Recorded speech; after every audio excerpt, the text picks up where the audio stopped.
Hello students, मैं विशाल गुप्ता आपका teacher. इस वीडियो में मैं आपको क्लास 11 सब्जेक्ट माइक्रो इकोनॉमिक्स का जो चैप्टर नंबर 4 है कंज्यूमर्स इक्विलिब्रियम आईसी एनालिसिस मतलब इन डिफरेंस कर्व एनालिसिस को आगे कंटिन्यू कराने जा रहा हूं। स्टूडेंट्स, इससे पिछली वीडियोस में मैंने आपको इसके पिछले 3 चैप्टर और 4 चैप्टर के बाकी पोर्शन पिछले पोर्शंस करवाए हुए हैं। आपने यदि मेरा चैनल सब्सक्राइब नहीं किया हुआ तो आप मेरे चैनल को सब्सक्राइब कर लीजिए और वहां से बाकी वीडियोस देख लीजिए। और मैं आपसे प्रॉमिस करता हूं कि आप अगर मेरे चैनल को सब्सक्राइब करते हो तो मैं आपको इकोनॉमिक्स का पूरा कोर्स करवाऊंगा। अकाउंट्स का भी करवा रहा हूं और बिजनेस का भी करवा चुका हूं। ठीक है जी, तो आप मेरे चैनल को सब्सक्राइब करना ना भूलें। तो चलिए स्टार्ट करते हैं। इस वीडियो का टॉपिक वो है कंज्यूमर बजट। कंज्यूमर बजट में दो चीजें आती हैं, एक आता है कंज्यूमर बजट सेट और दूसरा बजट लाइन। तो उससे पहले हम डिस्कस करेंगे कि कंज्यूमर बजट होता क्या है। कंज्यूमर बजट में है कि the amount of money available with the consumer और he plans to spend on various goods for his satisfaction. ठीक है, the amount of money available with the consumers और he plans to spend on various goods for his satisfaction. ठीक है, जितना पैसा उसके पास available है या जितना वो प्लान कर रहा है स्पेंड करने के लिए वेरियस गुड्स को कंज्यूम करके अपनी सेटिस्फेक्शन के लिए। तो फिर आगे बजट सेट क्या आएगा। Budget set it refers to attainable combinations. ये वो अटेनेबल कॉम्बिनेशंस हैं of a set of two goods given prices of goods and income of the consumer की गिवन इनकम में और गिवन प्राइसेस में वो दो कमोडिटीज को किस तरीके से खरीदता है। ठीक है, कि वो पॉसिबली उसकी इनकम में आ जाए और प्राइस वो अफोर्ड कर सके। ठीक है जी, तो द बजट सेट की इक्वेशन क्या बनती है। P1 X1 plus P2 X2 is equal to और less than Y less than मतलब वाई इनकम आपकी ज्यादा ही होगी ना, क्वाइट ऑब्वियस। तो P1 price of good 1, P2 है प्राइस ऑफ गुड 2, X1 क्या है quantity of good 1 and X2 क्या है क्वांटिटी ऑफ गुड 2। और Y तो जाहिर आपको पता ही है इनकम है, टोटल एक्सपेंडिचर या टोटल बजट, जिसको हम दूसरा नाम इनकम भी बोल सकते हैं। ठीक है जी, तो ये स्टूडेंट्स बजट सेट है। स्टूडेंट्स, अगर आप मेरी वीडियोस को प्रॉपर्ली फॉलो कर रहे हो तो आपको नोट्स बनाने में बहुत आसानी रहेगी। ठीक है जी, और आप रिवीजन भी यहीं से कर लेना। तो चलिए अब आगे बात करते हैं। Budget set is also called budget constraint as it shows the limit up to which the consumer can buy sets of two goods with the given income. Budget set एक वो कंस्ट्रेंट है कि इससे ज्यादा कंज्यूमर नहीं कर सकता, अपनी गिवन इनकम में से इससे ज्यादा अमाउंट नहीं स्पेंड कर सकता। तो बजट सेट में वो ये गुड्स खरीद रहा है जिसमें क्या है good of unit of good 1 and unit of good 2। ठीक है जी, 0, 60, 10, 40, 20, 20, 30, 0।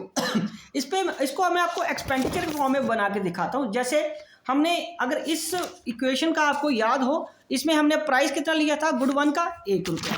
तो एट द रेट ऑफ ₹1 और एट द रेट ऑफ ₹2, तो 1 से मल्टीप्लाई करोगे तो 0 आएगा। ठीक है जी, 1 से मल्टीप्लाई करोगे तो क्या आएगा, इसको 2 ले लो और इसको 1 ले लेते हैं 1। ठीक है, तो ये 1 के हिसाब से क्या आ गया आपका 60 रुपये। ये 2 से भी मल्टीप्लाई करें ये 40 और ये 1 रुपया, ये 20 रुपये आएगा यहाँ, और ये 40 और ये टोटल 60 रुपये बन गया आपके। यहाँ अगेन 2, ये 40 और ये 1 रुपये के साथ ये 20 रुपये, ये 2 60 और ये अगेन 1 0। तो स्टूडेंट्स, इसका मतलब यहाँ पे उसकी जो हम गिवन इनकम की बात कर रहे हैं वो है ₹60। इनकम कितनी है ₹60। तो यूनिट 1 को अगर वो कोई गुड नहीं खरीद रहा हो तो उसकी वैल्यू तो 0 ही रहेगी।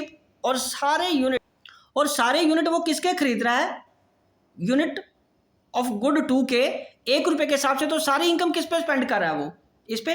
अब उसने 10 यूनिट किसके खरीदे गुड 1 के 2 रुपये के हिसाब से, 20 रुपये यहां खर्च किए, और 40 यूनिट खरीदे 1 रुपये वाले, 40 रुपये यहां खर्च किए, और टोटल कितना हो गया 60 रुपये। जैसे अकेले इसके खर्च करके वो 60 रुपये खर्च कर रहा था। तीसरे कॉम्बिनेशन में 40 रुपये उसने यहां खर्चे हैं, 20 रुपये यहां खर्चे हैं, और तीसरे कॉम्बिनेशन में 60 रुपये उसने यहां खर्चे हैं और यहाँ 0 खर्चा है। वो ये कंस्ट्रेंट हो गया ना कि उसके पास 60 रुपये थे, वो इसी तरीके से कर सकता था कि जहां 60 पूरे इसके खरीदे खर्च करे, यहाँ पे खर्च करे, या 30 यूनिट इसके खरीदे और सारे पैसे यहाँ खर्च करे। ठीक है जी, ठीक है, क्योंकि उसकी गिवन इनकम ही 60 रुपये है। अब आगे आ गया बजट लाइन क्या होती है। सो बजट लाइन में ये देखिए, ये एक लाइन है, ए बी लाइन है, इसमें गुड 2 के 60 यूनिट वो खरीद रहा है और गुड 1 के वो कितने खरीद रहा है, 30 यूनिट। तो बीच वाला तो फिर सारे अटेनेबल कॉम्बिनेशंस ही आएंगे ना। So the budget line corresponding to the following equation called budget line equation. तो ये इक्वेशन क्या बन जाएगी इस केस में, बजट लाइन इक्वेशन बन जाएगी। ठीक है जी। अब ये बीच वाला आपको ड्रॉ करना मुश्किल नहीं है, मैंने जानबूझ के ये सिर्फ जो इसके एक्सट्रीम वाले पॉइंट है वही लगाए हैं। जैसे ये देखो ना, यहाँ पे गुड 2 के 60 यूनिट है और गुड 1 के 30 यूनिट है, उसको मिला दो तो ये आपकी एक बजट लाइन बन जाएगी कि ये कंस्ट्रेंट है, इसके बीच वाले उसके अटेनेबल में आ जाएंगे और इसके बाहर वाले नॉन अटेनेबल में आ जाएंगे। ठीक है जी। चलिए अब हम आगे डिस्कस करते हैं कि बजट लाइन की मीनिंग क्या होता है। So budget line is a line showing different possible combinations of good 1 and good 2 which a consumer can buy given his budget and price of the good 1 and good 2. Anywhere on the budget line a consumer is spending his entire income either on good 1 or on good 2, on both good 1 and good 2. So line AB is called price line. Why? Because line AB shows that 30 units of good 1 are equal to 60 units of good 2 in the market, so that price of 1 unit of good 1 is equal to price of unit of good 2. ठीक है जी। That is Y दस P1 upon P2 is equal to 60 by 30। ये कितना आ गया, 2:1 या 2/1 भी बोल सकते हैं। दस price line shows ratios between good 1 and good 2। It shows that 2 units of good 2 are to be satisfied for getting 1 unit of good 1। ठीक है स्टूडेंट्स, समझ लग गया। चलिए अब हम आगे बात करते हैं budget line and attainable and non attainable combination. तो ये जैसे कि मैंने आपको पहले भी बताया कि ये तो ए बी ये क्या बन जाएगी, बजट लाइन, ये गुड 2 का और ये एक्स एक्सिस पे गुड 1 का। तो ये वाला जो अंदर वाला एरिया है वो कौन सा है, अटेनेबल एरिया, कि ये पॉसिबल है। और बाहर out of the budget line के बाहर वाला एरिया कौन सा है, नॉन अटेनेबल। ये पॉसिबल ही नहीं है क्योंकि उसके पास इनकम एक लिमिटेड होती है, बजट का कंस्ट्रेंट रहता है। मान लीजिए आपने एग्जांपल भी 60 रुपए की ली है कि ये सारा कुछ 60 रुपए में ही चल रहा है, तो ये बजट लाइन 60 रुपए पे ही बन रही है with the combination of 2 goods. So budget line is that line that separates attainable combinations from the non-attainable combinations. Any point beyond the budget line shows a non-attainable combination or a non-feasible combination, क्योंकि 60 रुपए से ज़्यादा वो खर्च ही नहीं कर सकता तो वो फिर non-attainable में या non-feasible में चला जाएगा। स्लोप ऑफ बजट लाइन, अब स्लोप ऑफ बजट लाइन या प्राइस लाइन क्या है, इस लाइन को प्राइस लाइन भी बोलते हैं। ये जो ए और बी लाइन है ये प्राइस लाइन भी है। ठीक है जी। अब यहाँ पे उसी ग्राफ को मैंने एक बार दोबारा बनाया है इन्हीं फिगर्स के साथ, जो फिगर्स हमने यहाँ पे ली थी। आपको एक ही फिगर्स याद करनी है ताकि बार बार डाटा याद ना करना पड़े आपको। ठीक है जी। तो इसमें ये देखिए, एक 30 यूनिट थे 10 पे, एक ये फिगर ले लिया हमने, और 20 पे कितने आ रहे हैं,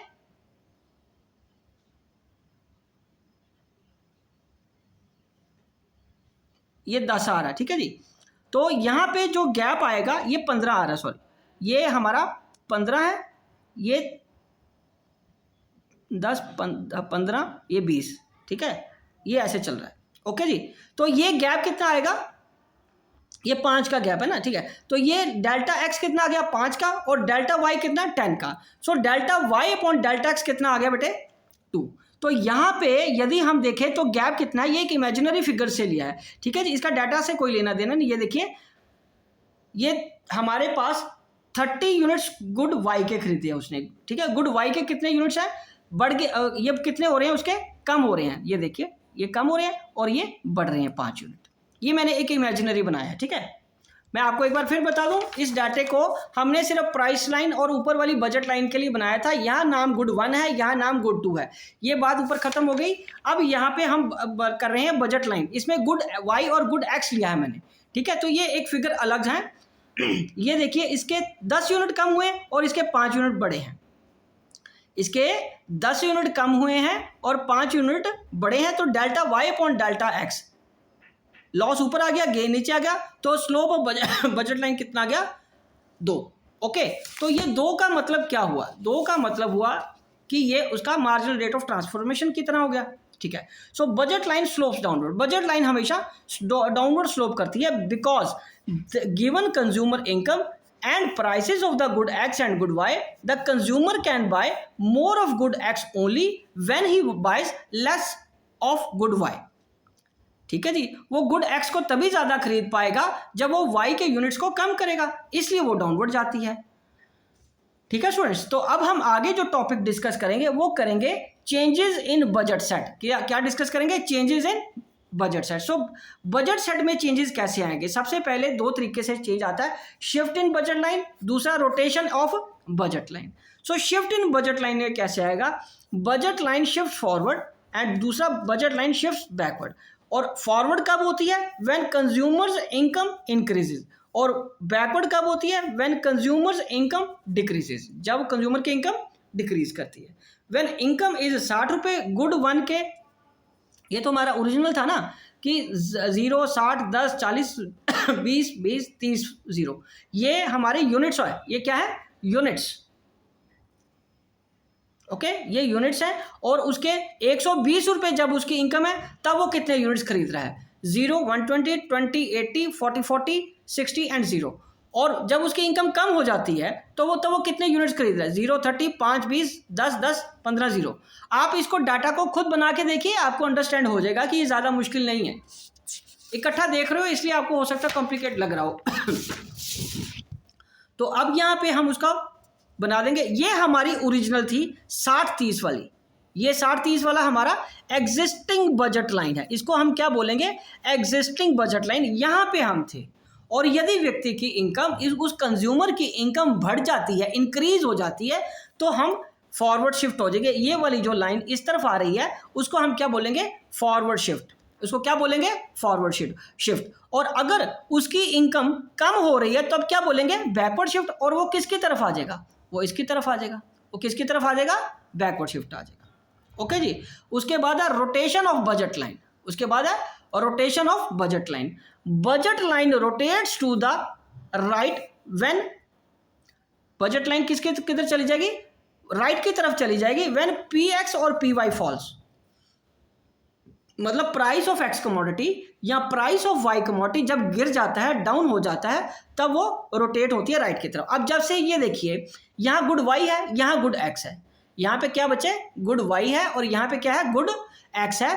जब प्राइस ऑफ एक्स फॉल करेगा, मतलब प्राइस एक्स कमोडिटी का कम होगा, तो ये कहाँ जाएगा? तो ये उसके यूनिट्स बढ़ जाएंगे। ये अगर मान लो यहाँ पे ये 40 है, ये 50 पे बढ़ जाएंगे। वो आगे की तरफ शिफ्ट कर रहा है, राइट की तरफ जा रहा है। और उसी तरीके से यदि y की इनकम, y का प्राइस फॉल हो जाता है तो उसके यूनिट यहाँ 40 से 50 ऊपर चले जाएंगे, लेकिन दूसरे गुड के क्वांटिटी पे कोई फर्क नहीं पड़ेगा, बिकॉज यहाँ पे गुड y का है ना, यदि तो y के यूनिट्स उतने ही रहेंगे। उसी तरीके से यहाँ पे x के यूनिट उतने ही रहेंगे, उनमें कोई चेंज नहीं आता। जिस कमोडिटी का, दोनों में से जिस कमोडिटी का प्राइस फॉल होगा, सिर्फ उसी के यूनिट्स वो ज्यादा खरीदेगा। क्लियर है स्टूडेंट्स? चलिए अब उसके बाद हम आगे बात करते हैं। Budget line rotates to the left when price of X और price of Y rises. Yes, जब प्राइस राइज हो जाएगा एक्स कमोडिटी का, वो 40 पे से 30 पे शिफ्ट कर जाएगा, और वाई की कमोडिटी पे कोई फर्क नहीं पड़ेगा। उसी तरीके से यदि प्राइस ऑफ वाई राइज कर जाता है, वो सीधा 40 से यहाँ 30 पे आ जाएगा, क्योंकि प्राइस राइज होने से उसकी उस पर्टिकुलर कमोडिटी की जो कंजम्पशन है वो कम हो जाएगी, बट दूसरे की कंजम्पशन कांस्टेंट रहेगी, वो तो वहीं पे ही रहेगा। ठीक है स्टूडेंट्स? तो ये गिवन इनकम में उसका ये सारा हिसाब किताब बनेगा। तो अब एक बार मैं आपको फिर बता दूं चेंज क्या होता है। तो यहाँ पे चेंज इन बजट सेट कब आएगा, इसको आराम से एक बार दोबारा समझ लीजिए। वो 2 तरीके से करते हैं हम, एक शिफ्ट, दूसरा रोटेशन। शिफ्ट होता है जब आप इस लाइन पे हो और आपकी इनकम बढ़ रही है तो आप इधर आ जाओगे, और आपकी इनकम कम हो रही है तो आप इस तरफ आ जाओगे। इसको हम शिफ्ट बोलते हैं। इसको क्या बोलते हैं? शिफ्ट। और रोटेशन होती है कि रोटेट करना, कि उसी पॉइंट में अगर इसके एक्स की इनकम कम एक्स का प्राइस कम हो रहा है तो वो इस तरीके से आ जाएगा, रोटेट कर रहा है। और अगर प्राइस ऑफ वाई कम हो रहा है तो वो इस तरीके से आ जाएगा। ठीक है जी, ये क्या चीज़ कहलाती है? रोटेशन। ठीक है, ये रोटेशन कहलाती है ये सारी चीज़, और ये चीज़ क्या कहलाती है? शिफ्ट कहलाती है। तो स्टूडेंट्स, आई होप कि आपको अच्छे से ये समझ आ गया होगा। आप इसके नोट्स बना लीजिए, ठीक है जी, और अच्छी तरह अंडरस्टैंड कर लीजिए। उसके बावजूद भी अगर आपकी कोई क्वेरी है तो मुझे कमेंट बॉक्स में अपना क्वेरी भेजिए, मैं उसका सूटेबल रिप्लाई ज़रूर दूंगा। ओके जी, डन।